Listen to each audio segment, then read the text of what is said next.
What is going on, beautiful people? Welcome to another episode of the Narcissist Code. I'm your favorite self-aware narcissist, Mr. Lee Hammock, better known as Mental Healness, across all social media platforms. If this is your first time seeing my face or hearing my voice, I'm a diagnosed narcissist, and I use my platform on social media to raise awareness for NPD, get more people into therapy, and to validate the victims and survivors of said disorder as well. Today's episode is going to be a little controversial, y'all. It might rub people the wrong way a little bit, but this is truly how I feel, and this is what I think, y'all. So today's episode is going to be about how when you are trauma bonded to the narcissist, I don't think you love that person anymore. I don't think, like, this is going to kind of go back to the saying, I love you, but I'm not in love with you type stuff right there.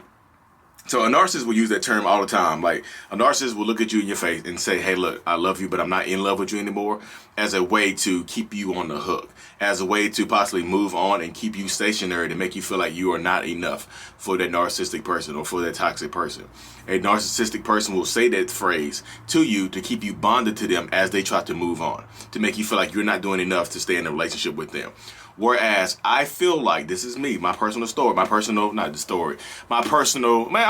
add in a little bit of my personal stuff too. This is me, how I feel when a survivor uses that term, I love you, but I'm not in love with you. I feel like you still have love for that narcissistic person while you are trauma bonded to them, but I don't think you love them in the way you used to. Because a lot of people, when you use logic, when you use your logical sense and remove emotions from it, love should not hurt.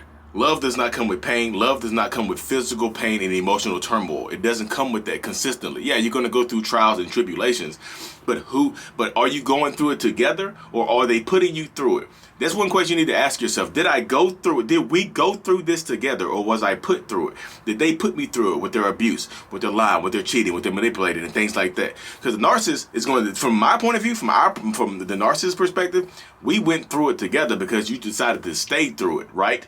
But from your perspective, ask yourself the question. Your perspective is, you can decide, did we go through this together, or did I put you through it? I mean, did we go through this together, or were you put through it? So when you get trauma bonded to a narcissist, when you leave a narcissist and it hurts so bad, your stomach hurts, your head hurts, it literally feels like you are withdrawing from a drug, like maybe not a prescription drug, recreational drug, whatever. I'm not a drug user, so I don't know. Whatever drug you can get addicted to. When you are trying to withdraw from a narcissistic person, it hurts. The pain hurts. You feel the pain.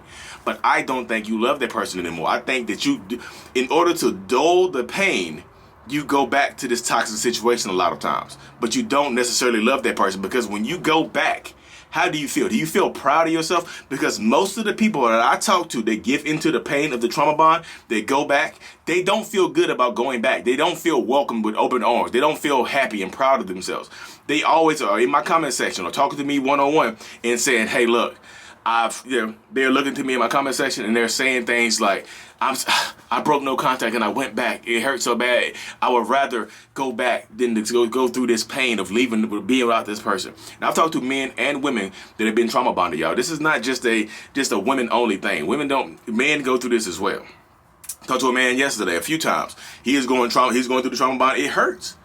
And he agreed with me. And I told him straight up, I said, look, man, I don't think you love this woman anymore. I think you just want to dull the pain. You just want, being with this person allows you to hurt less, but you still hurt because you go back to this person that has lied to you, manipulated you, done whatever done to you. I don't think she cheated on him, but a lot of times you go back into these situations where somebody has cheated on you, has played your face, has made you look stupid in front of your friends and family, has made you feel foolish to the world sometimes, because they've launched a smear campaign on you on social media to where people think that you are the bad guy. People think that you are the enemy. People think people think less of you. Your reputation has come into question. So when you're dealing with a toxic person, I don't think you love that person anymore when you go back into the relationship because of the trauma bond. If you go back, if you're not trauma bonded and you go back, that's a different story. But if you go back because of the trauma bond, because of the pain that you are going through, because of the withdrawals that you're going through, the physical symptoms, it's not just emotional, because when you're going through the trauma bond, it's not just an emotional thing. There's physical symptoms that come along with it as well, right? You hurt, your stomach hurts, you can't eat, you can't drink, you can't sit up, you can't sleep, you stay up too late, you stay woke. So when you go back into this relationship to dull the pain, when you go back to get a hit, to get a supply, to get your supply, to dull this pain, that's not love. You're just dulling the pain. I don't think you love that person anymore. And I feel like if you think you realize, I feel like when you realize when you get to the point that you know you don't love this person anymore, you can accept you don't love this person, because this person is not the person you met, right? You didn't fall in love with this toxic ass person that's treating you terribly. You didn't fall in love with that, did you? You know what I mean? You didn't fall in love with this toxic ass shit. You fell in love with somebody else. They sold you a dream. They sold you a dream and it turned into something else. It turned into a nightmare.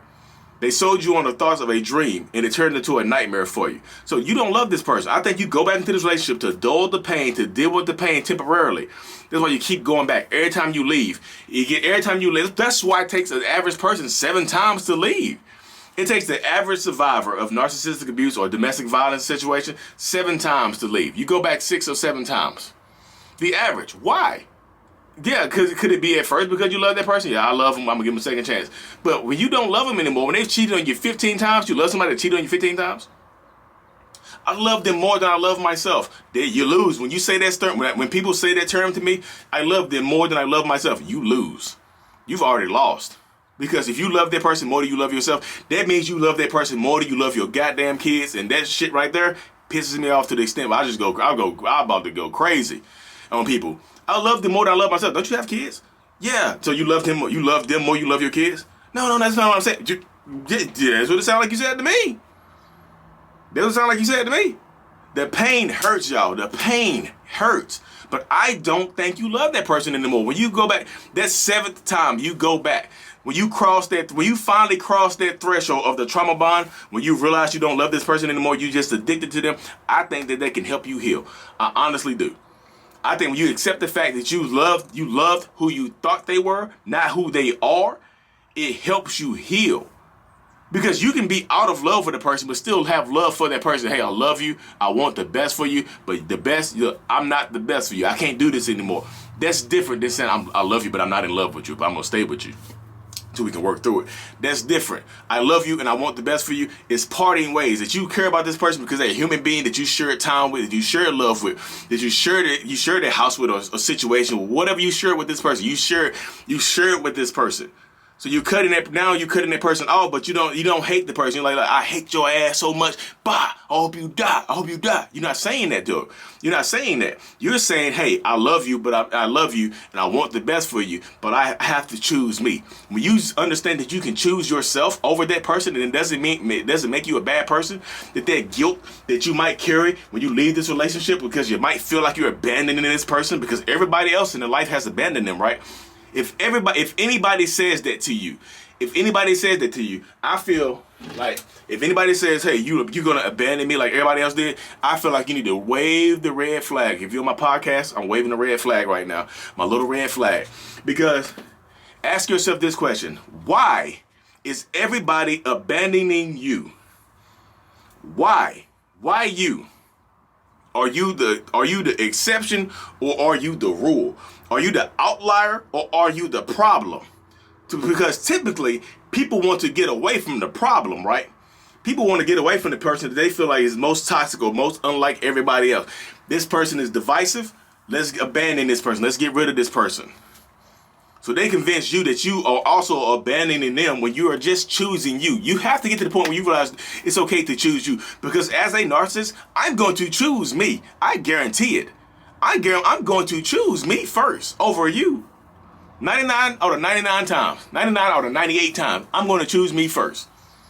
Because I matter to me more than you matter to me. Do you understand that?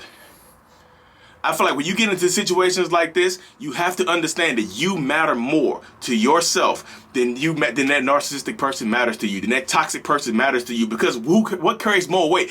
The love that you have for yourself or the love that you have for this person over here? Because if you say the love for the person you have over there, you lost.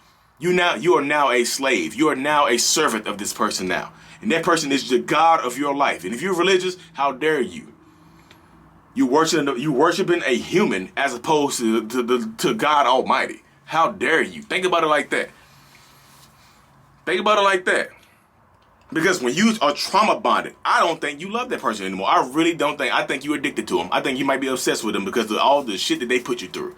All the shit that all the shit that you done went through in this relationship has got you addicted because y'all have shared traumatic experiences, right? You have shared traumatic experiences. You can acknowledge that, right? You've been through some trauma, but how did you get here? Did you get here together? Like we struggled together. We fought together. Like we both were poor. We grew together to get this money. We both got good jobs now. We both put ourselves through college now together. We both came from nothing together. We built ourselves up. So we went through it together. Or this is the opposite. Were you already there? Y'all had a good relationship. Then they started cheating on you. They started lying to you. They started putting their hands on you. So traumatic experiences, yes, you're going through trauma, but how'd you get there? Did you go through it together or did they put you through it? Both things can be true because you did go through it together because you still stayed, right? But did they put you through it and drag you through this damn trauma because you're trauma bonded, because you're a codependent person, you need validation from this person. You don't love that person anymore. You love you. When I say you don't love that person anymore, I don't mean you don't have love for that person. I mean you don't romantically love this person anymore. I think you're just addicted to that person, and the fear that you have inside of you, of them treating somebody else better, hurts you. I can't stand.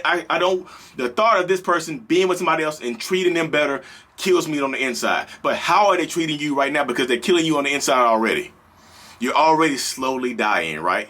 You're already slowly disintegrating, correct? You're already there. You're already dying. The thought of them being with somebody else kills me, but they're already killing you. They already are. You're dying slowly right now as we speak. That's why I tell people you don't love that person anymore. You're just trauma bonded to them. When I say love, you don't romantically love this person anymore. Because I know a lot of people come in here like, but I do love them. You have love for that person as a human being that you have shared time with, but you don't romantically love that person anymore. You're bonded through trauma. That's what keeps you going back, because love shouldn't hurt. Love shouldn't kill you. You shouldn't have to die for love. You don't have to be a ride or die. You understand that, correct? You don't have to be a ride or die. You can get out the car. You can be around my ride or die, because it's ride or die. It's not ride till you die. It's ride or die. You're gonna ride, and sometimes I'm driving the car. I have my seatbelt on. We'll hit a stop. Look, we'll run into the back of somebody else's car going fast. And guess what? You don't have your seatbelt on. It's ride or die. You get ejected through the windshield. You die. Somebody gets into the passenger seat. I get their windshield replaced. I'm good to go. I got a new ride or die. You've been replaced easily. It's just like a job you dedicate your life to. When you die, they don't mourn your loss. They mourn your loss for one day, then they're interviewing somebody else for the job the next day. That's narcissism right there for you, in a nutshell. Wake up, y'all, because I think you have to have more love for yourself. You have to acknowledge the fact that you don't love this person romantically anymore. This is pain. This is trauma. This is addiction. This is not love. Love you. Have love for yourself, and you can power through it. I promise you can, y'all. I promise you can. You got this. I promise you got this. You do. Stay strong, stay empowered, because as a narcissist, I promise you, I'm going to choose me. Your narcissistic person in your life is going to choose you. They're going to cry, they're going to beg, they're going to plead, they're going to fucking snot gonna be running from their nose, they're going to be on the ground groveling, fake bullshit to keep you there. Faking the funk to keep you there, to hurt you even more, to put you through more trauma. How much trauma you got left in you, y'all? How much trauma, if you have kids involved, how much trauma your kids got left in them? How much time your kids gonna see their mom or dad sad as hell because they keep coming back to this traumatic situation and keeping them in it 100% of the time? I stay for my kids. So you stay for your kids, right? But if you have the ability to leave and you say, I stay for my kids, so guess what? This is how it works right here. 100% of the time, because you stay for your kids, 100% of the time, those kids are in a traumatic, toxic situation, because this household is toxic. It doesn't take everybody in the household to be toxic. One toxic person makes the whole house toxic. One toxic person, one spoiled apple makes the whole bunch rotten, correct? So instead of leaving and maybe doing 50-50 custody, 60-40, 30-70, whatever you have to work out, the kids get 100% of toxicity as opposed to a lesser percent if you decide to leave and take your power back. I'm not telling you to leave. I'm telling you to look at the numbers. The numbers make sense. Kids deserve to grow up better. They really, really do. 100,000%. Now, I'm truly thankful for every single one of y'all. I know this episode ran on a little bit longer. I just got passionate. The heat started rolling out of me, y'all. The heat. This has been a whole damn rant, hasn't it? Y'all say you like my rants. I'm super thankful for y'all. Choose you. It's okay to choose you. Choosing you does not make you a narcissist. It does not make you a narcissist. Choosing your happiness over somebody who's putting you through some bullshit for no gain, except some penis or some cheeks. Come on, y'all. Anyways, y'all, stay empowered, stay blessed, stay as strong as possible. Like and subscribe for more. Turn on your notifications, because tomorrow night, me and Mr. Ben Taylor at Raw Motivations, the other self-aware narcissist, we're going live tomorrow night. Thank y'all for tuning in. Like and subscribe. Peace.